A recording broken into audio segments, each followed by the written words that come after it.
Welcome to Saturday Morning Coffee Break, where this morning's topic is the security theater audit when compliance becomes the enemy of security.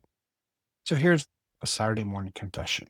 You just passed your SOC 2 audit while your developers are still uploading code to ChatGPT. Congratulations, you just received your compliance certification. SOC 2, Type 2, ISO 27001, PCI-DSS. Whatever framework your industry demands, the auditors are impressed. The board is happy. Sales can now check that box on RFPs, and you're less secure than you were 6 months ago. Welcome to Security Theater, where compliance becomes a substitute for security. Checkboxes replace critical thinking, and everyone pretends that passing an audit means you're actually protected. The audit that missed everything. Let me tell you about a company I encountered a year or two ago. They had just completed their annual security audit with flying colors, perfect scores on their compliance framework. The CISO was celebrating. 2 weeks later, they discovered their entire customer database was accessible via an unauthenticated API endpoint. Developers were committing AWS credentials, the public GitHub repositories. The VPN everyone was using was just port forwarding with no encryption. Their backup system hadn't successfully completed a backup in 7 months. None of this was caught in the audit. Why, Fleetus? Because the audit checked whether they had policies about these things, not whether the policies actually worked or were followed. They were 100% compliant and 0% secure. So, how does compliance theater actually work? Here's the pattern that plays out in hundreds, if not thousands, of organizations. Step one, the audit scope is defined. Auditors will check specific controls from a specific framework. Everybody knows exactly what will be examined and when. It's like announcing to students that the questions will be on the final exam. Step two, the audit prep sprint. 3 months before the audit, everyone scrambles. Documents are created retroactively, policies are written for processes that don't actually exist. Evidence is gathered or fabricated. Training completion is chased down frantically, which leads to step three, the audit theater performance. During the audit window, everyone is on their best behavior. Systems don't normally work suddenly work. Policies that nobody follows gets followed meticulously. The designated audit respondents provide perfectly scripted answers. Does this sound familiar in your organization? Next is step four. The certificate is awarded. You passed. Champagne flows. The certificate goes on the website. Sells, celebrates. Step five, the return to reality. The audit's over. Everyone reverts back to doing their actual work. The temporary enforcement policies are now ignored. The systems configured for the audit drift back to their usual state. Life returns to normal until next year's audit begins. This is a dangerous illusion. The problem isn't audits themselves, it's the illusions that we create with them. Compliance creates false confidence. Leadership sees the certificate and believes we're secure now. Budget requests for actual security improvements get denied because we just passed our audit. Why do we need more security? A certification becomes a shield against security investment, not a driver forward. The checkbox mentality will hurt you. Security teams start optimizing for audits rather than for risk reduction. The question shifts from, are we actually secure, to will this satisfy the auditor? This is the difference between having a fire extinguisher because you need one versus having a fire extinguisher because the inspection checklist requires it. One is about safety and the other is about compliance.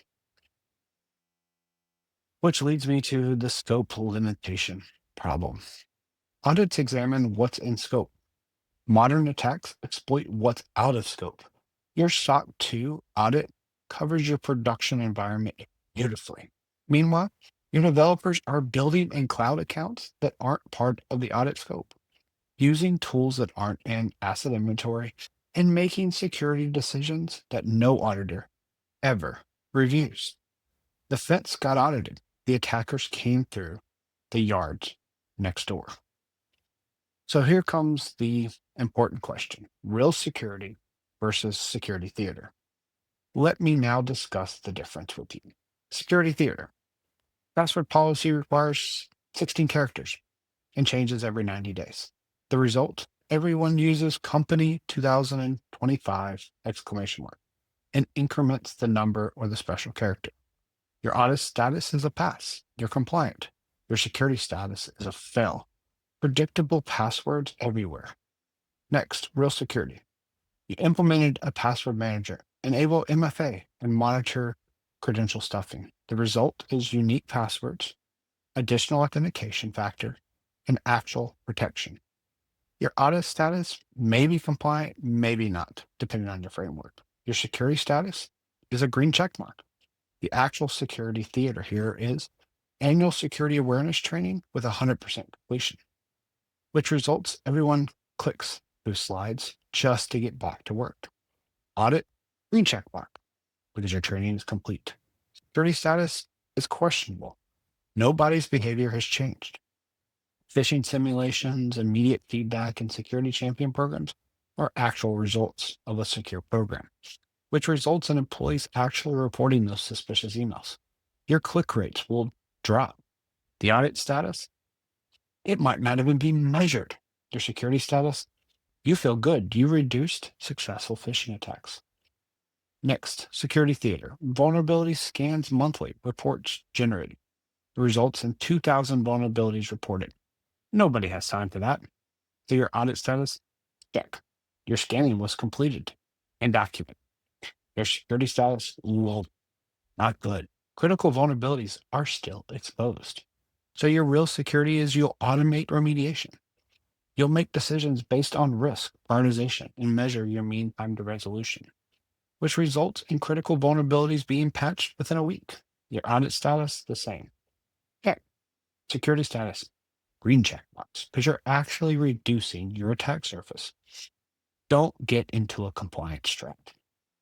Here's how it goes. Compliance frameworks aren't wrong. They represent accumulated wisdom about security controls. The problem is how you and I use them. Organizations treat compliance as the destination instead of a baseline. Let's start with ISO 27001. That's the minimal acceptable security posture, not the goal. SOC 2, it proves you have basic controls, not that you're protected against modern threats. But because compliance is expensive, time consuming, and highly visible, it becomes the entire security program. Everything else gets sacrificed on the altar of the audit passage. The budget battles. We need 300,000 for threat detection and response capabilities, but we just spent 200K on our SOC 2 Type 2 audit.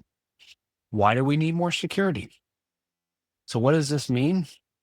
We're confusing the cost of proving we have security with the cost of actually having security. When your auditors become the enemy, you're in trouble. This isn't an indictment on our auditors. Most are competent professionals doing their jobs with the constraints of the frameworks in which they're auditing. The problem is structural. Auditors check for evidence, not for effectiveness. Let me say that again. Auditors check for evidence, not effectiveness.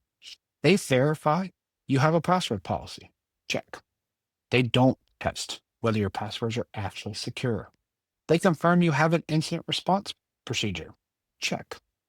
They don't validate whether your team could actually respond to a sophisticated attack. Audits tend to be backwards looking. They're examining controls based on last year's threats. Meanwhile, attackers are using this year's techniques against this year's attack surface. Your auditors can't see what they're not shown. Have you ever hidden something from an auditor? That shadow IT project, that developer workaround, the unmanaged cloud account. What's not in scope? It's invisible to the audit and the auditor. The compliance frameworks move slowly. Slowly. Yes, but by the time a new threat becomes common enough to add to a compliance framework, attackers have had access for years to exploit it. We have to break free from security theater. The first step is to flip the script on compliance. Stop treating audit passages as success. Start treating it as a baseline hygiene check. Your conversation with leadership should be great. We passed the audit that proves we have basic controls in place. Now let's talk about the actual threats we face and what we need to defend against them. Use compliance as the floor, not your ceiling. Second, measure what actually matters. Add your own metrics alongside compliance metrics. The time to detect a real attack, not a theoretical one. The percentage of critical assets with current patches. Successful phishing simulation rates. Are they trending down? And the mean time to respond to actual incidents. Security exceptions granted versus denied. These tell you if you're actually secure and not just compliant. Third, continuous compliance, not the annual theater. The audit prep sprint signals that you're not actually living your security policies. You're performing them periodically. Build continuous compliance monitoring. If you can't pass an audit any day of the year without preparation, your controls are not real. Letus, did you just say that? My controls are not real? That's exactly what I said. Fourth, red teams own compliance. After you pass your audit, hire someone to attack you using methods outside of the audit scope. I guarantee they'll find ways in. Use this as evidence that compliance is not equal to security and justify investment in actual protective measures. Fifth, you have to educate leadership on the differences. Most executives generally don't understand that compliance and security are not the same thing. They see the certification and assume the problem is now resolved. This is where your job comes in. You have to explain that compliance proves we have seatbelts. It doesn't prove we won't crash. We still need to drive carefully and watch for threats. Your Saturday morning reality check. This weekend, ask yourself honestly. First, if an attacker targeted you tomorrow, would you be stopped by your compliance controls? Or would they exploit gaps that the audit never checked? Be specific. Your PCI compliance is great, but does it stop attackers from phishing your employees? Next, what percentage of your security budget goes to passing audits versus actually preventing a breach? If it's 80% compliance and 20% protection, you're optimizing for the wrong thing. Third, when's the last time you improved security in a way that didn't help with compliance? If the answer is never, you've fallen into a compliance trap. The bottom line is compliance is necessary. In regulated industries, it's mandatory. And yes, basic compliance frameworks do improve your security posture. But compliance is not about security. It's proof that you met minimum standard at a specific point in time. It's the beginning of your security journey, not the end. The moment you start treating compliance certifications as mission accomplished, you've entered into security theater.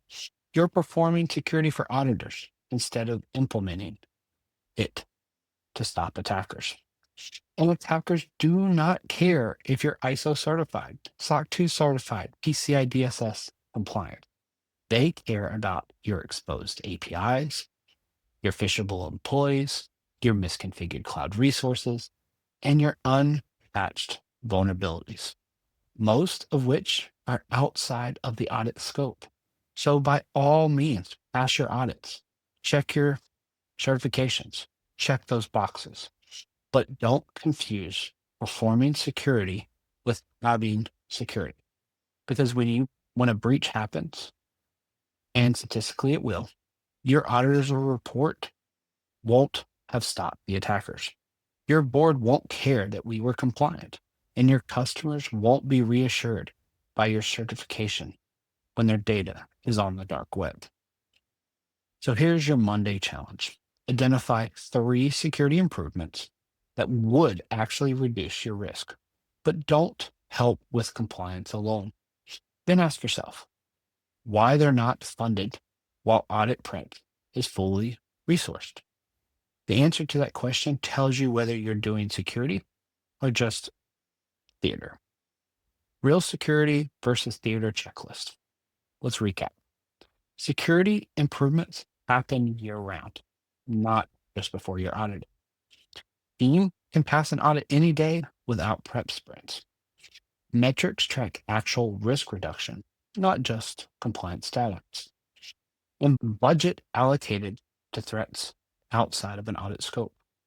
Your controls are tested for effectiveness, not just existence. Security exceptions are investigated, not just documented. And your leadership understands that compliance does not equal security. So start with the basic hygiene and remember to stay safe and stay secure, everyone.